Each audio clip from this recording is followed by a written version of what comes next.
Sweet. So I'm here with Andrej. He's an absolute beast at advertising and for e-commerce businesses. Um, he is the man, and we're going to be doing a podcast, I would say, almost every week if we can. I know Andrej's a very busy man and is managing a lot of advertising accounts for e-commerce businesses, and he is a goat when it comes to it. And that's why I want him on this podcast. And we're gonna be asking him a bunch of questions today, and I'll be hopping in a little bit here and there too. But Andrej has a lot of the answers when it comes to advertising for e-commerce businesses. So I'm really excited to have you on here, Andrej, and we'll get into it. Awesome. Yeah, I'm excited to be here. Let's do it. So the first question I kind of have for you here is, what type of ads are e-commerce brands running right now, and like what is working, like what isn't? Yeah, that's a great question and something that a lot of brands come to us and ask us on a weekly basis, pretty much. And there is no perfect answer to that. I'd say for different brands, there are different things that work well.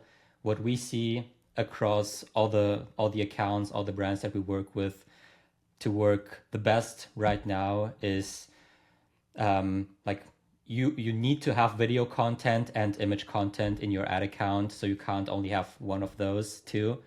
And then when it comes to the videos, what works really good is like ASMR style of content, depending on the product that you have, like whether it sounds good or not, or whether there is something you can play around with.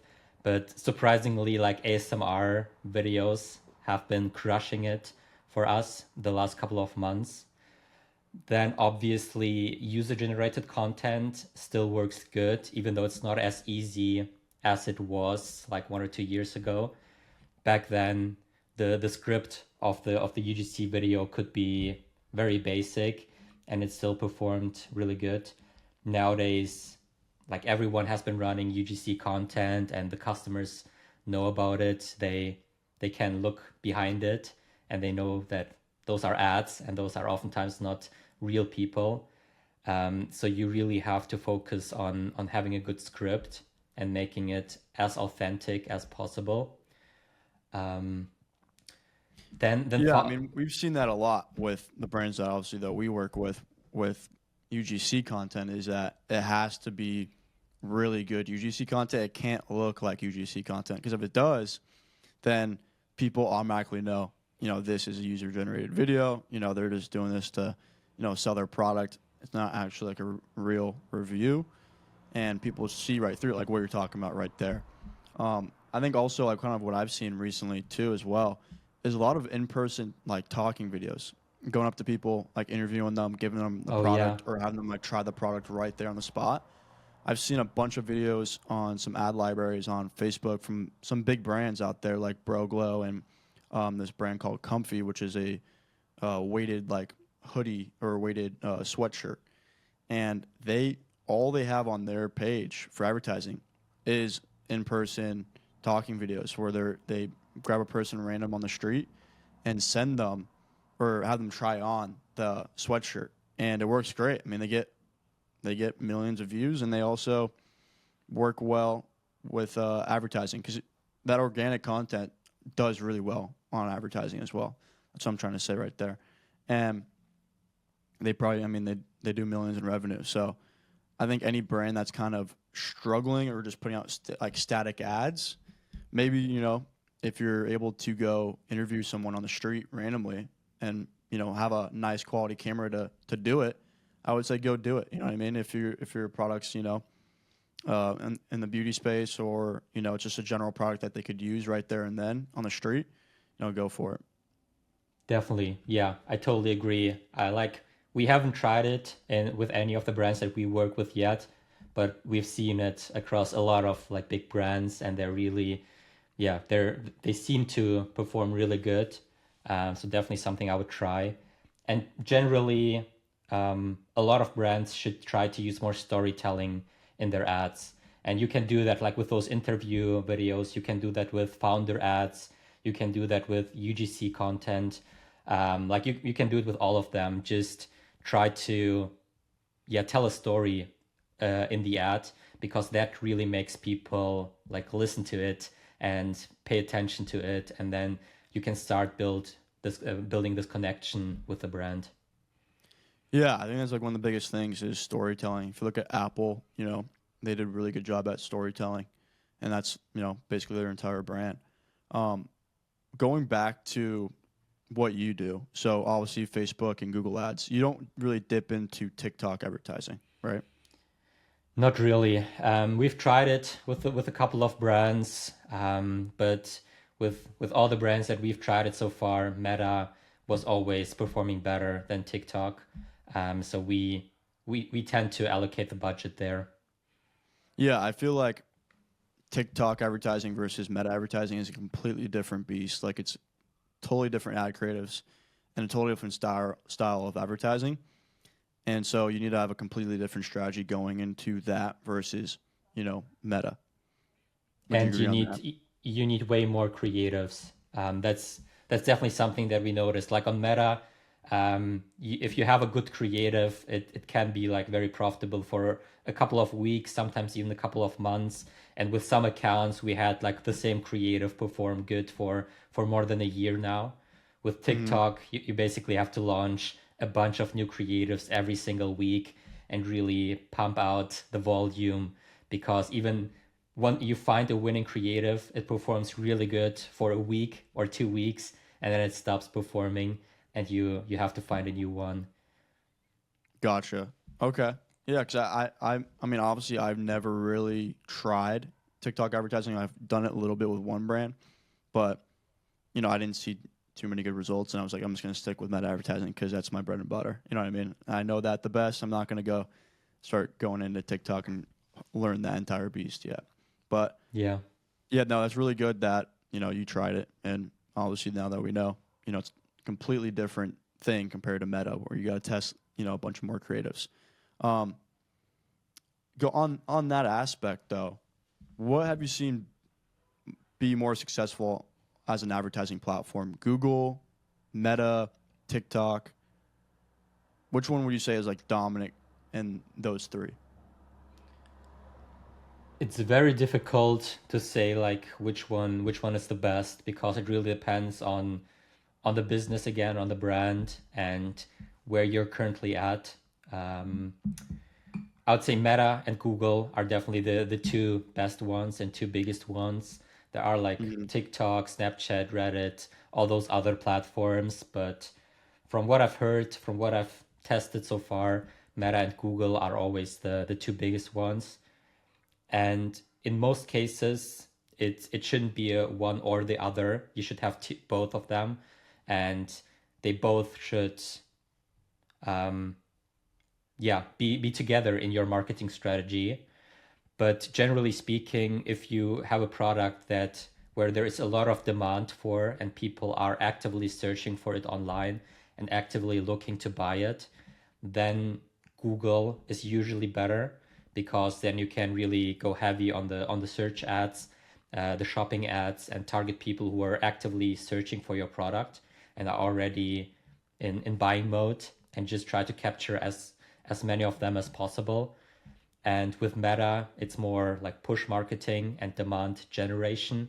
So there you're better served if you're selling a product where there are not that many people searching for it, actively like looking for it online, and you rather try to like interrupt their scrolling through social media Yeah. and create the demand for your product. Yeah, it's funny that you said like buying mode. Like you don't realize on Google when you advertise, someone searched up, whatever the product is, and they're looking to buy it. Like they're looking through, multiple websites or multiple brands. They kind of made the decision already. I'm going to buy something, right? And then on Meta, completely different. You like you said, you have to disrupt their feed, and you have a video now that pops up or an image, and you have to put them into a buying mode. Why they need this, how it's going to help their life, or how it's going to benefit them in some way. So, like you said, a brand that has a lot of search or people are in demand of, going on that Google advertising side, I could see how that works completely, right? Because that's going to people are already searching for it. They're in buying mode. The conversion rate on that is probably really high. Versus Meta, if you have a product that people really aren't searching for, you have to make them want to purchase it with certain desires or certain benefits to their life or however it's going to change them, right? So it's really interesting that you say that. And I thought that was pretty funny when you said that because I was like, that just clicked in my brain where I was like, no, that makes total sense. Because I mean, obviously, I only do Meta, and I don't really mess around with Google Ads at all. But for a brand that, you know, has a lot of search potential, you know, maybe Google Ads is your best option. Yeah. And I have to say, like with Google Ads, the return ad spend is usually significantly higher than on Meta, but it's nowhere near as scalable as Meta ads. So for example, one of the brands that we work with, we currently spend around 120K per month on ads, and only around 30 to 40, like 30K of that is on Google, and the other like 80, 90K is on Meta, even though the return ad spend on Google is way higher than on Meta. Like on Google, it's 7 to 8, and on Meta, it's like 3 or 4 or something like that. Yeah. But we notice that on Google, we just can't scale as quickly as we can on Meta. And once we increase the ad spend on Meta, the Google ads automatically perform significantly better because the more we advertise on Meta, the more people are searching for the product on Google and are like actively researching it. And then we retarget those with the Google ads and then get them to buy there, even though the first interaction or the first contact was through meta ad. Yeah. Wow. No, that makes total sense. I mean, for a brand, let's say we have a brand new e-commerce brand, right? What platform would you recommend they start advertising on? Is it Google? You know, is it Meta? You know, what kind of route do they go on? Because like you said, you know, Google has that higher return on ad spend versus Meta. You know, you may see a 3 to 4, you know, X return on ad spend, or maybe a little bit higher if you're spending, you know, a little bit of money and, you know, your ad is doing really well and you just haven't scaled it, right? Because once you get in that scalability part, like you said, you know, you're really only sitting at 3 to 4X, and anything above that is pretty crazy, right? If you're spending $50,000 a month on Meta ads. So, I mean, as a new brand, what would you recommend? I mean, Google ads or Meta ads?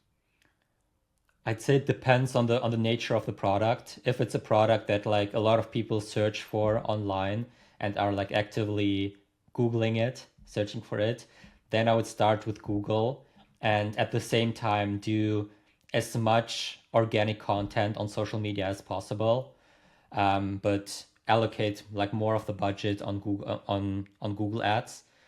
But if they have enough advertising budget, then I would start with both straight away, to be honest. But if it's a product that is not in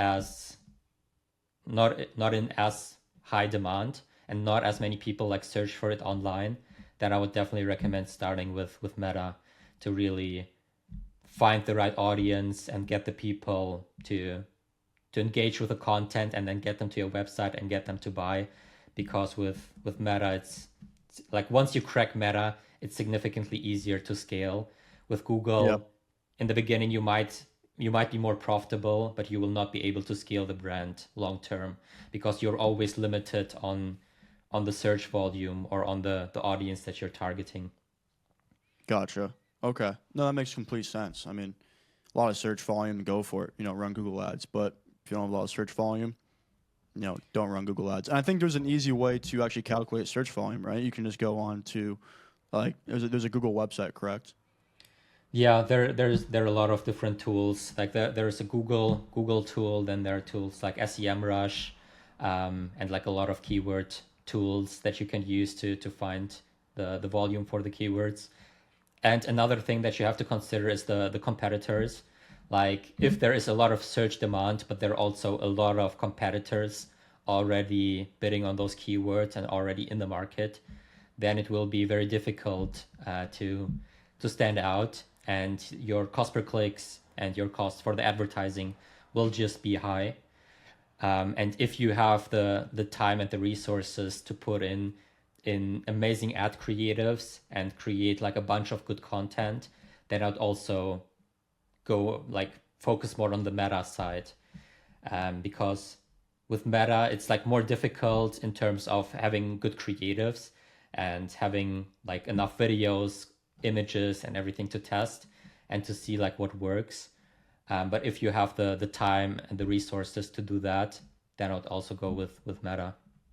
Does that make sense? Gotcha. Yeah, makes total sense. So another question I got for you here: when you're spending all this money, right, on Meta and Google Ads, how are you kind of increasing LTV for a customer? Is it through email marketing at the end of the cycle where they purchase and then constant emails, or is it like are you upselling people at the cart? Yeah, great question. So basically, there are only two things you can do to increase the customer lifetime value.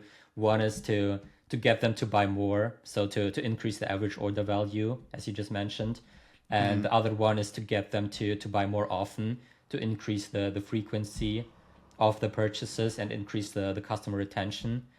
And you have to do both of them. Like it also again depends on the nature of the business. Like there's some businesses where it's more like one-off purchases and you Yeah. really try to get the average order value as high as possible because 95% of the customers they only buy once and they never come back just Hmm. because the nature of the product is like that. For example, like I talked to an email marketing agency that worked with a business selling bats, um, like where you sleep on, and the results were terrible. And after a couple of months, they realized that most people they buy one bat and then that's it for like the next 10 years, sometimes even Yeah. 15 years. And you're talking So baseball bat, right? no sleeping bats.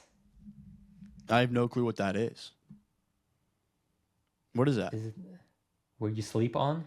Is it not Oh, called a bat? sleeping mat. Oh, gotcha. I thought you said bat. That was my bad. Oh, No, no, that makes complete sense. It's not like because a lot of business out there, I think, should have a monthly recurrent subscription if they can, because that will yeah, increase your LTV, right? If you yeah, have the option to where it's like this product will be in use, multiple times over because it runs out or whatever happens to it, add exact, in a subscription model because that's going to increase your LTV. exactly. Yeah. And then like when it comes to increasing the average order values, there are a lot of things you can do. Like some of the strategies that we tend to implement the most is things like free shipping thresholds. So Yeah. basically, you have to spend $60 to get free shipping, or bonus thresholds or like free gift thresholds. So if you spend like $80, you get a free gift with your order. Just like Hmm. those small incentives to get people to spend more. And then obviously also like cross sells, upsells, making different bundles to like create, combine different products to get people to order like multiple products at the same time, just to increase the AOV and all of those things. Yeah. I think my question following up to that is are you running like retargeting campaigns on, let's say Meta? Because I'm assuming you can't really run retargeting campaigns on Google for search. Maybe you can. I'm not experienced in that, but obviously you can for Meta. So are you kind of running retargeting campaigns if the product allows you to, right? Obviously, like the sleeping mat, you probably aren't running retargeting campaigns. You're probably not going to get good results, but maybe you're a clothing brand or something else, and you have a new drop of clothing or whatever happens. Are you running those retargeting campaigns on Meta? Definitely, yeah. On Google and on Meta. Like on Google, with search, you can do some remarketing, but it doesn't really make sense. But you can do it with display, like with display ads on Google and with YouTube ads. Um, and but on Meta, obviously, you need to have like remarketing campaigns and retarget those people who bought something to get them to buy something else and to get them to repurchase. Like email marketing, like you need to have email marketing because that's almost free and you can like remarket to them via email. but at the same time, you should hit them across multiple channels and as many channels as possible. So you also need remarketing on Meta. Yeah, no, I could totally see that. Um, so I mean, we do a little remarketing here and there for some brands, but obviously we don't do it for all because it's, like you said, it's a one-time purchase where it's kind of hard to increase that LTV where they're probably not purchasing again. So, last question here, and this is a really good one because I've talked to some beginner e-commerce business owners, and I feel like their reality of how long it's going to take to scale an e-commerce business is like 3 months. They're like, oh, in 3 months, I'm gonna be doing $100,000 in revenue, and you're like, whoa, okay, let's pump the brakes here, right? So, how long does it really take to scale an e-commerce business from like what you've really seen? Because I know you've worked with a bunch of brands. I've worked with, not as many as you, maybe a third of amount of brands, but I think you'd be the person to really know how long it takes to scale an e-commerce business. Yeah, that's a really good question, and also something I get asked a lot. And unfortunately, you never really know. Like you can't know for sure like how quick you can scale a brand or how long it will take. Usually the most difficult part or the part that usually takes the most time is to really find product market fit. And that's when you're in the stage of like making zero sales, you're just starting out and then getting to that 20K, 30K, maybe 50K per month in revenue. That's the most difficult stage because at that point you don't know like who your audience is. You don't know like who exactly you want to target with the product, even though a lot of founders they think they know who their target audience is. In Yeah, reality, oftentimes they don't. And you also don't really know whether you have the right product for them, whether your solution is the perfect fit for those people, and whether it's a product that the market wants. Because again, like a lot of founders think they have the best product and it's a perfect solution for everyone, but in reality, it's not something the market wants. Or in reality, it's not something like people care about enough to spend the money. And that stage can be very difficult, and that's where like most businesses fail, and most businesses, yeah, never get past that stage. And the problem is you never really know how long it will take you to find that product market fit. For some brands, it takes a couple of weeks, a couple of months, but for some, it takes years and years. And they like have to create new products, test different audiences, test different ads, and do all of those things, like do market research, do surveys, and all of those things to really find out, like find the product market fit and find out what the perfect product is for the perfect audience. But then once you found product market fit and once you're there, then it can go very quickly. And we had like a couple of brands where we started at like 50K per month where they just found product market fit, and then we scaled them to 300 400K per month over maybe 3 to 6 months. But obviously it's not always goes as quickly. Like sometimes you scale by like 10% per month and it takes longer than that. Sometimes it's like 20% per month. But sometimes you have like those outliers where you can just like double the sales every single month for a couple of months and really scale quickly and get like those outstanding results. But those are really the the 1% of the brands that really have like the perfect product, the perfect audience, are there in the market at the right time where the people are looking for that, and they just need that little bit of help with their advertising and get the message like out there. With other brands, it can take months, it can take years. You never really know. yeah. I think that's the biggest thing, like you said, and I totally agree with that. Is the product market fit because a lot of businesses get that wrong, right? And they're advertising a product that the market doesn't want at all, and so they're getting zero sales. And that's why like 95% of like e-commerce businesses fail after the first year because the product market fit doesn't work and they stop. They just don't try a new product or they don't do something else, whatever it may be. Well, what voice crack, whatever it may be. But yeah, no, I think you're spot on with that. I mean, that's the only reason I think why they really don't fail. I mean, that's a big portion of why they fail, right? I think that, we can go in the weeds of it where it's like, okay, now it's, on the advertising with Google and Meta. But I think the biggest reason, most new e-commerce businesses fail is, like you said, the product market fit. So, I mean, you're spot on with that.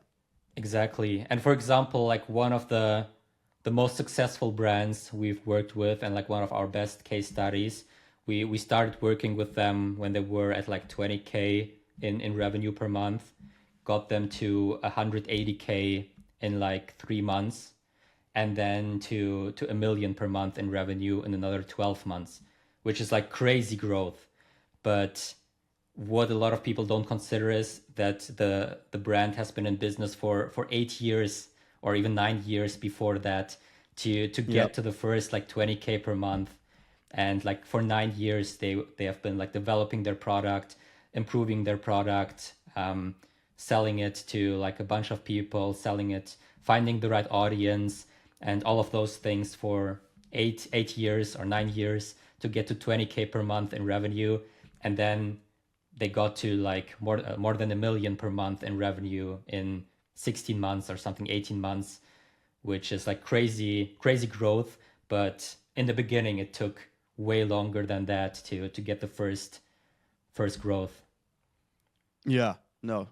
I mean, that makes complete sense because I think a lot, like you said, a lot of the reason why new brands struggle, they don't have a following.